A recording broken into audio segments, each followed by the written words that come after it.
आज की जो मैं सच्ची घटना सुनाने जा रही हूँ, उत्तर प्रदेश की राजधानी लखनऊ की घटना है। लखनऊ का एक थाना लगता है बिजनौर। बिजनौर थाना के अंतर्गत एक मोहल्ला लगता है श्रवण कुमार। 31 मार्च सन 2024 को दोपहर के 2 बजे दिन के धीरेन्द्र नाम के व्यक्ति के घर में काफी ज्यादा दुर्गंध आती है, पर इतनी दुर्गंध आती है कि बिल्कुल बर्दाश्त से बाहर होती है। अब धीरेन्द्र अपने मकान में इधर उधर खोजने लगता है कि दुर्घटना कहाँ से आ रही है। उसे लगता है कि शायद कहीं चूहा मरा पड़ा है और चूहा काफी दिन से मर गया है, इसलिए इतनी ज्यादा दुर्गंध आ रही है। अब वो इधर उधर उस चूहे को खोजने लगता है। चूहा कहाँ मरा पड़ा है, वो इधर उधर अपने घर के हर कोने में हर जगह चूहा खोजता है, लेकिन उसे कहीं भी चूहा नहीं मिलता है। अब ऐसे में उसके ऊपर वाली फ्लोर में किराएदार रहते थे। पहले तो उसे अच्छा नहीं लगता है कि वो कैसे बिना किसी के परमिशन के उनके कमरे में जाए, लेकिन जब वो बहुत ज्यादा परेशान हो जाता है तो उनके दूसरे फ्लोर पर जाता है और उनके घर में ताका झाकी करने लगता है। इधर उधर भी वो देखता है, खोजता है, लेकिन उसे चूहा नहीं मिलता है। लेकिन बगल में ही एक कमरा था जहां से जब वो वहां पर पहुंचता है तो वहीं से दुर्गंध ज्यादा आने लगती है। अब वो समझ गया था कि हो ना हो इसी कमरे में चूहा मरा पड़ा है। अब वो देखता है तो कमरे का जो है कमरे में ताला बंद होता है। अब वो कमरे में नहीं जा पाता। फिर वो इधर उधर देखता है और वहीं पर एक खिड़की थी, खिड़की से वो अंदर झांकता है। जैसे ही वो खिड़की से अंदर झांकता है तभी उसके पैरों तले जमीन खिसक जाती है कि एक महिला बेड पर पड़ी हुई है।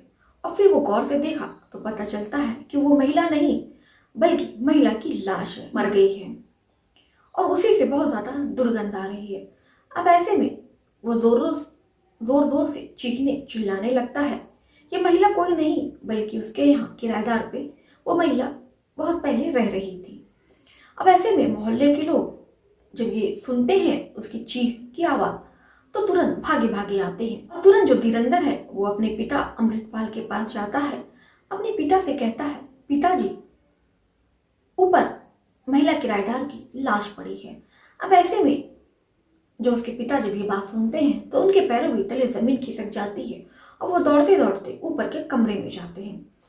अब जब वो भी देखते हैं तो वो भी हैरान रह जाते हैं कि सही में किराएदार महिला की लाश पड़ी है।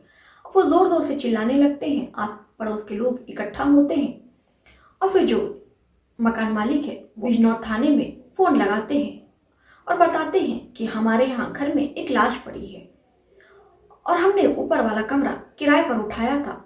वहाँ एक पति पत्नी और 2 बच्चे रह रहे थे और जो पत्नी है उसके कमरे में लाश पड़ी है और जो 2 बच्चे हैं वो भी गायब हैं और जो आदमी है वो भी गायब है।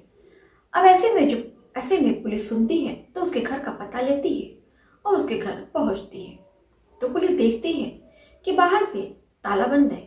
अब वो वीडियोग्राफी करवाती है, क्योंकि आप जान रहे हैं कि कोई भी वारदात होती है, कोई भी घटना घटती है तो सबसे पहले उस घटना की, उस जगह की वीडियोग्राफी होती है जो बहुत ज्यादा जरूरी होती है। होता है उस वीडियोग्राफी के सामने ही होता है। अब एक तरफ पूरी घटना की वीडियोग्राफी हो रही थी, इसी वीडियोग्राफी के सामने घर का उस कमरे का ताला तोड़वाया जाता है। पुलिस ताला तोड़वाती है और घर के अंदर घुसती है। जब घर के अंदर घुसती है तो देखती है कि महिला बेड पर पड़ी हुई है। महिला को जो शव है बेड पर पड़ा हुआ है और महिला नग्न अवस्था में पड़ी है और उस महिला का नाम ज्योति था। उसकी उम्र 30 साल की थी। उसके 2 मासूम बच्चे थे। एक बच्चे की उम्र 3 साल है और दूसरे बच्चे का नाम, जिसका नाम आनंद है, उस बच्चे की उम्र 6 साल की है और उसकी एक बिटिया है, उसका नाम पायल है। पुलिस ज्योति की लाश को पोस्टमार्टम के लिए भेज देती है और वहां छानबीन करती है। तभी उसकी नजर एक बोरी पर पड़ती है। जब उस बोरी के पास जाती है तो वहां बहुत तेजी से दुर्गंध आ रही थी। अब उस कशक बोरे पर जाता है और वो बोरे को खुलवाती है और जब वो बोरे को खुलवाती है तो उसमें जो सामान रखा था उसे देख वो बिल्कुल दंग रह जाती है और उसके रोंगटे खड़े हो जाते हैं। दरअसल बोरे में कुछ और नहीं बल्कि 2 ने बल्कि दोनों छोटे बच्चे, मासूम बच्चे की लाश थी। अब ऐसे में एक घर से 3 लाश निकलती है और तीनों पोस्टमार्टम के लिए भेज दिया जाता है। और जो भी वहां पर देखा, इस घटना से एकदम दहल गया। जो भी घटना को देखा सुना, उसके रोंगटे खड़े हो गए, क्योंकि घटना ही कुछ ऐसी दर्दनाक घटना थी कि एक ही परिवार के 3 लोगों की लाशें बिछ जाती हैं, और यहाँ तक कि 2 छोटे बच्चे की भी। अब जो पुलिस है वो अपनी जांच पड़ताल शुरू करती है बेरहमी तरीके से किसने इनके परिवार का कत्ल किया। 2 छोटे नाबालिग बच्चों का कत्ल आखिर में किसने किया, किसकी क्या रंजिश थी। अब ऐसे में दूसरा सवाल ये भी था कि ज्योति का पति कहाँ गायब है। अब मकान मालिक से पुलिस पूछताछ करती है कि इसका पति कहाँ है और इसके पति का क्या नाम है। तभी मकान मालिक बताता है कि ज्योति के पति का नाम रामलगन है। पता चलता है कि वो तिहाड़ी मजदूर है और वो यहाँ वहाँ मजदूरी करता है। उनके यहाँ ही कुछ महीने पहले ही वो यहाँ रहने आया था और अपने परिवार के साथ वो हंसी खुशी रह रहा था, और 2-3 दिन से वो घर नहीं लौटा है। अब पुलिस का जो शक था वो कहीं ना कहीं लगन के ऊपर था, क्योंकि रामलगन का जो नंबर था वो बंद आ रहा था और वह 2 दिन से गायब भी था। उसका जो अंदेशा था, ये भी अंदेशा लगाया कि हो सकता है ती और ज्योति की बच्चों की हत्या 2 दिन पहले ही हुई है। अब जो पुलिस है वो रामलगन खोजने की कोशिश करती है। वो इधर उधर बहुत ढूंढती है, लेकिन रामलगन का कहीं पता नहीं चलता है। अब ऐसे में वो मकान मालिक से उसका नंबर लेती है और कॉल ट्रेस करवाती है। कॉल ट्रेस करवा के उसका लोकेशन पता करती है। तभी पता चलता है कि रामलगन उन्नाव सोहरामऊ में उसकी लोकेशन मिलती है। फिर पुलिस मौके पर पहुंचती है और वहां घेराबंदी करती है और रामलगन को गिरफ्तार कर लेती है और फिर थाने लाती है। थाने में उससे पूछताछ करती है। फिर जो रामलगन था वो रोकर कहता है कि भला मैं अपनी पत्नी और अपने बच्चे की हत्या क्यों करूंगा। भला कोई अपनी ही पत्नी और अपने ही बच्चे की हत्या करेगा। लेकिन वह यह नहीं जानता था कि पुलिस जो है वो मुर्दों से भी सच उगलवा लेती है। तो आखिर में ये तो एक जिंदा आदमी ही था। अब जो पुलिस है वो शक्ति से पेश आती है और जब इस पर डंडे बरसते हैं तो वो सारे सच अपने आप ही उगल देता है और वो बताता है कि कैसे उसी ने ही अपने पत्नी और बच्चे की हत्या की। अब जब ये बात पुलिस सुनती है तो काफी ज्यादा हैरान हो जाती है कि आखिर में एक पति अपनी पत्नी को तो मारा, साथ साथ अपने ही बच्चों की हत्या कैसे कर सकता है।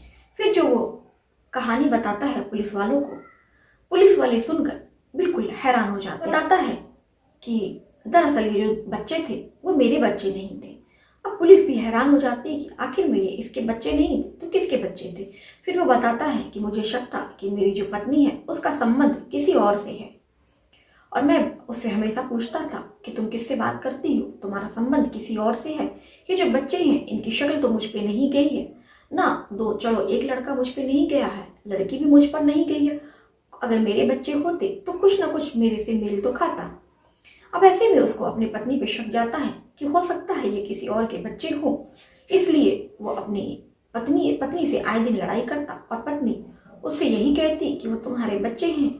फिर वो इस बात पे अपनी पत्नी की वो विश्वास नहीं करता और एक दिन ऐसे ही लड़ाई हो रही थी दोनों के बीच में, तभी वो अपनी पत्नी को हत्या कर देता है और जो उसके बच्चे थे उनको भी गला दबाकर मार देता है और मारने के बाद बोरे में दोनों बच्चों को भरता है और फिर वो सोचता है कि वो उनको ले जाकर ठिकाने लगा दे।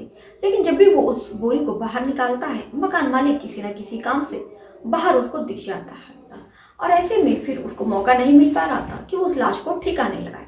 फिर वो जब सुबह होती है खाना पीना खाकर अपने काम पर निकल जाता है। फिर वो शाम में आता है, खाना पीना बनाता है और जब रात होती है तो रात में इंतजार करता है कि मकान मालिक सो जाए तो वो उस लाश को ठिकाने लगा दे।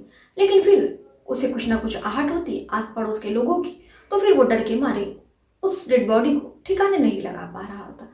ऐसे वक्त करते करते 3 दिन बीत जाता है। वो जो रामलगन है वही अपने 2 बच्चों की लाश के साथ और अपने पत्नी की लाश के साथ रहता है, सोता है, खाता है, पीता है, फिर अपने बिल्कुल एक नॉर्मल आदमी की तरह वो अपने काम पर चला जाता है।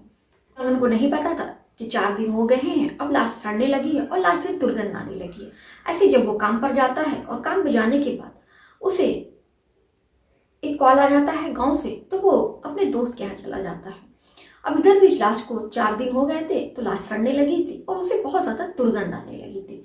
अब ऐसे में जो मकान मालिक था वो काफी ज्यादा परेशान हो जाता है और इधर उधर चूहा समझकर खोजने की कोशिश करता है। तो चूहा खोजते खोजते उसे लाश मिल जाती है और फिर वो मौके पर पुलिस को सूचना देता है। तब पुलिस पहुंचती है और फिर जांच पड़ताल करती है, तो जो कातिल है उसको गिरफ्तार करती है और कातिल जो है अपना सारा सच खुद स्वीकार कर लेता है कि कैसे उसने ही अपनी पत्नी और बच्चे की हत्या की। तो दोस्तों, ये जो कहानी है आपको कैसी लगी तो कमेंट में जरूर करके बताइएगा कि रामलगन ने क्या सही किया या गलत किया। अगर उसकी पत्नी का किसी से संबंध भी था तो क्या किसी से संबंध है तो क्या वो उसकी हत्या कर देगा? चलो, उसकी हत्या तो की बात समझ में आती है। अगर उसे शक ही था तो वो डीएनए टेस्ट करा सकता था। अगर किसी और के ही बच्चे हों तो क्या कोई इस तरह इतनी निर्मम तरीके से उसकी हत्या कर देगा? अब हमें कमेंट में करके जरूर बताइएगा। और जाते जाते अब भी आपने हमारे चैनल को सब्सक्राइब नहीं किया तो हमारे चैनल को सब्सक्राइब करें।